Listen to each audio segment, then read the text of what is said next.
ചതി അതൊരിക്കലും ഒരു ശത്രുവിൽ നിന്ന് ഉണ്ടാവില്ല. പകരം എപ്പോഴും നമ്മളോട് നിഴല് പോലെ നടക്കുന്ന, സ്നേഹം അഭിനയിക്കുന്ന മിത്രത്തിൽ നിന്ന് മാത്രമേ അത് ഉണ്ടാവുകയുള്ളൂ. അത് നമുക്ക് സാന്ത്വനമാകുമെന്ന് നമ്മൾ കരുതുന്നവർക്ക് മാത്രമേ നമ്മളെ പറഞ്ഞ് പറ്റിക്കാനും ചതിക്കാനും ദുഃഖത്തിലാക്കാനും കഴിയൂ. ലോകം എത്ര മാറിയാലും നമുക്ക് സന്തോഷമായിരിക്കാൻ കഴിയില്ല. എന്നാൽ നമ്മുടെ കാഴ്ചപ്പാട് മാറുന്ന ദിവസം ജീവിതം സന്തോഷകരമാകും.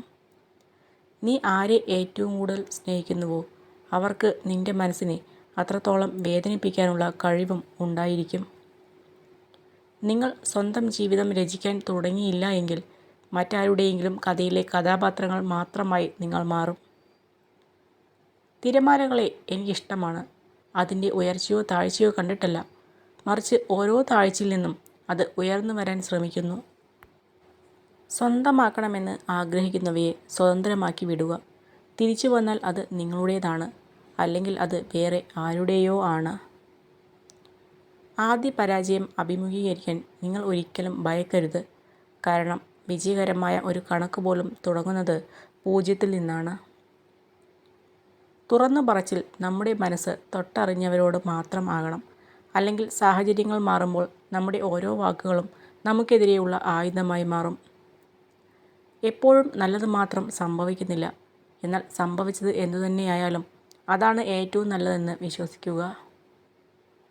ഒരാളെ ചതിക്കുക എന്നത് ഒരു കടമാണ്. ഒരു നാൾ മറ്റൊരാളുടെ കൈകളിൽ പലിശ സഹിതം തിരിച്ചു കിട്ടുന്ന കടം. കർമ്മനിരതനായിരിക്കുക. കർമ്മത്തിന് ഫലം ലഭിക്കുക തന്നെ ചെയ്യും. കാരണം കാലം ഒന്നിനും മറുപടി കൊടുക്കാതെ കടന്നു പോകില്ല. എല്ലാ മനുഷ്യർക്കും കുറവുകളുണ്ട്. എല്ലാ ജീവിതങ്ങൾക്കും സങ്കടങ്ങളുണ്ട്. ഉള്ളതെന്താണോ അത് സന്തോഷത്തോടെ അംഗീകരിക്കുക.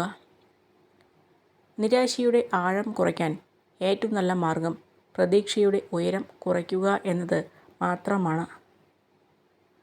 നമുക്കുള്ളതിൽ തൃപ്തിപ്പെടുവാനും സന്തോഷിക്കുവാനും ശീലിക്കുക. നമുക്ക് കുറവുകൾ ഒന്നുമില്ല എന്ന് മനസ്സിലാകുമ്പോൾ ഈ ലോകത്തെ നമുക്ക് സന്തോഷത്തോടെയും വിശാലമായും നോക്കിക്കാണാൻ കഴിയും. നിങ്ങളുടെ വാക്കുകൾ ശ്രദ്ധിക്കുക. ഒരിക്കൽ പറഞ്ഞാൽ കേൾക്കുന്നവർക്ക് ക്ഷമിക്കാൻ മാത്രമേ കഴിയൂ, ഒരിക്കലും മറക്കാൻ കഴിയില്ല. ഏറ്റവും വിലപിടിപ്പുള്ള വസ്തുവാണ് വിശ്വാസം. നേടിയെടുക്കാൻ കാലങ്ങളോളം വേണ്ടി വരുന്നു, നഷ്ടപ്പെടുത്താൻ നിമിഷങ്ങൾ മാത്രം മതി. സാഹചര്യങ്ങൾ ഏറ്റവും മികച്ചതാകും വരെ കാത്തിരിക്കരുത്. ഇപ്പോൾ തന്നെ തുടങ്ങുക. സാഹചര്യങ്ങൾ കാലക്രമേണ മികച്ചതായി തീരുന്നതാണ്. ജീവിതത്തിൽ എന്തൊക്കെ നാം നേടിയാലും അത് നമ്മൾ നഷ്ടപ്പെടുത്തിയ സമാധാനത്തോളം വരില്ല. ശാന്തമായി ഉറങ്ങാനാവുക എന്നതിൽ കവിഞ്ഞൊരു സൗഭാഗ്യം ജീവിതത്തിൽ വേറെയില്ല. നല്ല സമയം നോക്കിയിരുന്നാൽ ഒന്നും തുടങ്ങി വയ്ക്കാൻ നമുക്ക് ആവില്ല. അതിനാൽ നാം എവിടെ നിൽക്കുന്നുവോ അവിടെ നിന്ന് തുടങ്ങുക. എപ്പോഴും സന്തോഷവാനായിരിക്കുവാൻ ശ്രമിക്കുക. ഇനി എത്ര ദിവസം അവശേഷിക്കുന്നുണ്ട് എന്ന് നമുക്ക് പ്രവചിക്കാൻ സാധിക്കുകയില്ല. നിങ്ങൾ ധൈര്യത്തോടെ യാഥാർത്ഥ്യത്തെ അഭിമുഖീകരിക്കുമ്പോൾ ജീവിതം വളരെ എളുപ്പമാണ്. നിങ്ങളുടെ അത്യാഗ്രഹത്തിനായി മാത്രം ജീവിക്കുകയാണെങ്കിൽ നിങ്ങളുടെ ജീവിതം ഒരിക്കലും ഫലപ്രദമാകില്ല. എനിക്കെല്ലാം അറിയാം എന്ന ചിന്ത പരാജയത്തിലേക്കും ഇനി ഒരുപാട് പഠിക്കാനുണ്ട് എന്ന ചിന്ത വിജയത്തിലേക്കും നയിക്കും. സമ്പത്തിൻ്റെ പേരിലോ സൗന്ദര്യത്തിൻ്റെ പേരിലോ മറ്റെന്തെങ്കിലും കാരണങ്ങൾ പറഞ്ഞ് നമ്മളെ തരം താഴ്ത്തുന്നവരുമായുള്ള സൗഹൃദം ഒഴിവാക്കാൻ ശ്രമിക്കുക. വാക്കുകൾ സ്വതന്ത്രമാണ്.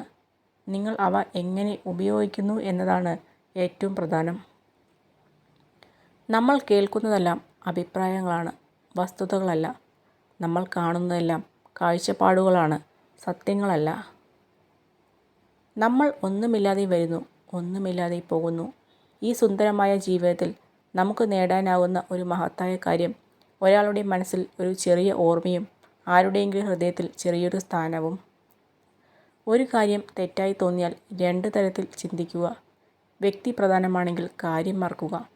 കാര്യം പ്രധാനമാണെങ്കിൽ വ്യക്തിയെ മറക്കുക. ജീവിതപാതയിൽ സംഭവിച്ച വീഴ്ചകളാണ് നമുക്ക് ലഭിക്കുന്ന ഏറ്റവും വലിയ തിരിച്ചറിവും നമ്മൾ ആരാണെന്ന് സ്വയം മനസ്സിലാക്കാനുള്ള അവസരവും. കൂടെയുള്ളവരെ നമ്മൾ ആത്മാർത്ഥമായി സ്നേഹിക്കുമ്പോൾ അവർക്കും അവരുടേതായ ഇഷ്ടങ്ങളുണ്ടെന്ന് മറന്നു പോകരുത്. അങ്ങനെ മറന്നു പോകുമ്പോൾ നിങ്ങളുടെ സ്നേഹം അവർക്ക് ഒരു ഭാരമായി മാറുന്നു. വിജയത്തിൻ്റെ പാത പൂക്കൾ വിരിച്ചതല്ല, മുള്ളുകൾ നിറഞ്ഞതാണ്. തേനീച്ചയുടെ കുത്തേൽക്കാതെ തേൻ എടുക്കാനാകാത്തതുപോലെ പ്രയാസങ്ങളെ മറികടക്കാതെ ലക്ഷ്യത്തിലെത്താനാവില്ല.